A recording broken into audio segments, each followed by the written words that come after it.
Hey guys, welcome back to my YouTube channel travelling adventure.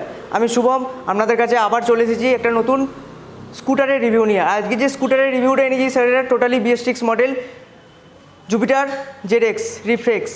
তো আপনারা যদি চ্যানেলে নতুন এসে থাকেন তো অতি অবশ্যই সাবস্ক্রাইব করবেন। বাঙালি হয়ে বাংলায় দেখুন, বাংলাকে ভালোবাসুন। আর হ্যাঁ, ভিডিওটা যদি ভালো লাগে অবশ্যই লাইক করবেন, লাইক করতে ভুলবেন না। হ্যাঁ, আমাদের দেওয়া একটা লাইক আমাদের ভিডিও বানাতে অতি উৎসাহিত করে। সো গাইজ, আমি যদি টায়ারের কথা বলি তো টায়ারে আপনারা 90/90 12 ইঞ্চি টিউবলেস টায়ার পেয়ে যাচ্ছেন এবং টেলিস্কোপিক হাইড্রোলিক পেয়ে যাচ্ছেন এবং SBS ব্রেক পেয়ে যাচ্ছেন। আপনারা SBS ব্রেক বলতে আমি আগেই বলেছি, SBS ব্রেক মানে আপনি একটা ব্রেক টিপবেন তো রিয়ার এবং ফ্রন্ট দুটো ব্রেক একসাথে কাজ করবে। এবং এখানে আপনারা একটা ছোট গ্লোভ বক্স পেয়ে যাচ্ছেন, মোবাইল চার্জিং সিস্টেমটা এখানে পেয়ে যাচ্ছেন এবং কন্ট্রোল অ্যাসেম্বলে তো সুইচ কন্ট্রোল অ্যাসেম্বলে আপনারা পাসিং সুইচ পেয়ে যাচ্ছেন, একসাথে একটা সুইচেই পাসিং সুইচ, আপার এবং ডিপার লাইট পেয়ে যাচ্ছেন, ইন্ডিকেট সুইচ পেয়ে যাচ্ছেন, হর্ন সুইচ পেয়ে যাচ্ছেন এবং স্টার্টিং সুইচ। তো আমি আবার স্টার্ট করে দেখাবো আপনাদেরকে।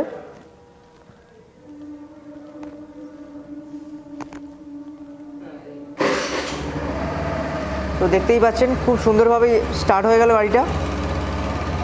এবং এখানে আপনারা টেড ল্যাম্প পেয়ে যাচ্ছেন, খুব সুন্দরভাবে স্টার্ট হয়ে গেল দেখতেই পাচ্ছেন। Jupiter ZX reflex BS6 model.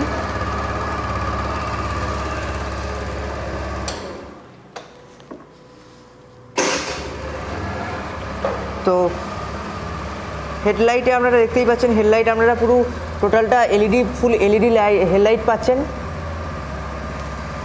মানে BS4 যেটা ছিল সেটাই আছে ZX-এ। এখানে আপনারা TVS-এর একটা ব্যাচ পেয়ে যাচ্ছেন, TVS-এর একটা ব্যাচ পেয়ে যাচ্ছেন।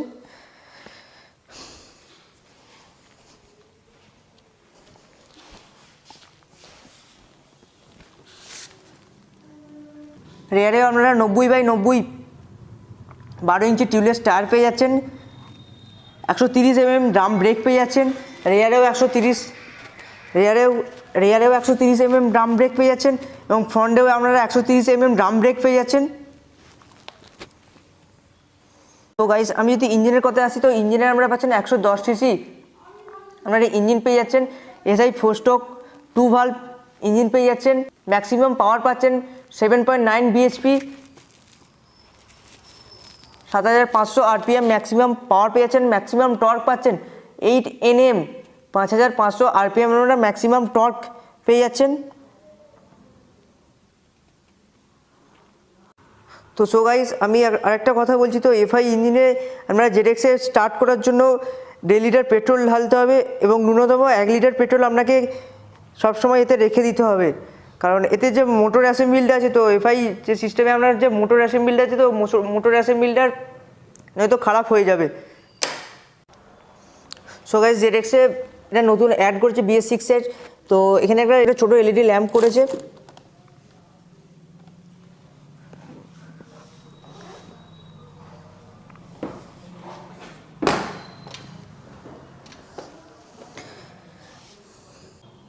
বাঁদিকে ঘোরালে আমরা ফুয়েল ভরার জন্য ফুয়েল ট্যাঙ্ক পেয়ে যাচ্ছেন। তো ফুয়েল ক্যাপাসিটি আছে আপনার 5 লিটার ফুয়েল ক্যাপাসিটি আছে।